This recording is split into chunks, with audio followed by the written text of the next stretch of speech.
এখন সকাল 9টা বাজে এলাম মায়ের অষ্টমী পুজো সম্পন্ন করবার জন্য। জয় মা তারা, আজ হচ্ছে মহাষ্টমী বিশেষ তিথি।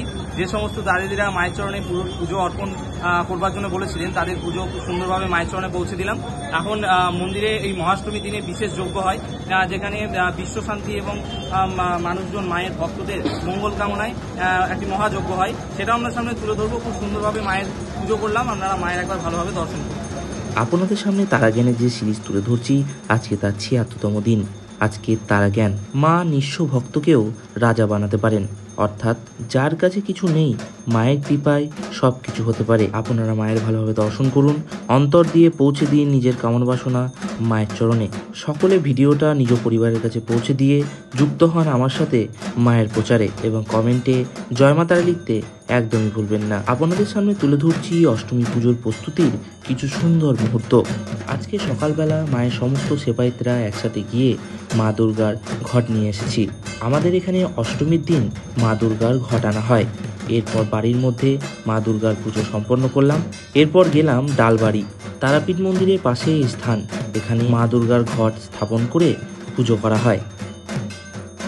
সমস্ত পুজো আর্চা সম্পন্ন হলে এলাম মন্দিরে। প্রতিবারের ন্যায় যে মহাযজ্ঞ তারাপীঠ মন্দিরে এই অষ্টমী তিথিতে হয়ে থাকে, সেই যজ্ঞের কিছু প্রস্তুতি সম্পন্ন করবার জন্য মায়ের সেবায়েতরা তৎপরভাবে বিভিন্ন কাজের মধ্যে নিজেদেরকে নিযুক্ত করেছেন।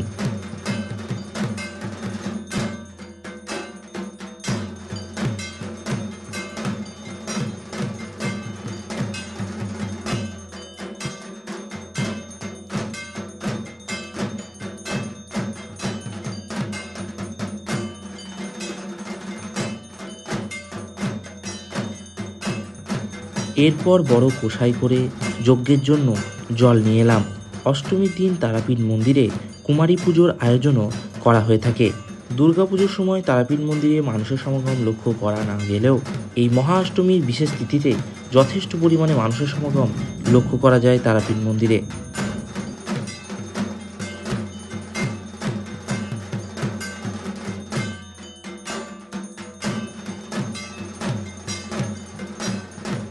এরপর আজকে যে সমস্ত দাদা দিদিরা এই মহাযজ্ঞে অংশগ্রহণ করছেন এবং মায়ের কাছে পুজো পাঠিয়েছেন, তাদের নাম গোত্র লিখে নিলাম এবং যজ্ঞের পুজোর মধ্যে তাদের নাম গোত্র সংকল্প করলাম। আজকের এই বিশেষ তিথিতে মন্দিরে প্রতিবারের ন্যায় এবারও মহাযজ্ঞের আয়োজন করা হয়েছে। আর এই আয়োজন করে মায়ের যে যারা সেবায়েত রয়েছে, যারা পুরোহিত রয়েছে, তারাই এই মহাযজ্ঞের আয়োজনটা করে। আর আজকের দিনে মায়ের সেবায়েত বা পূজারীদের ঘরে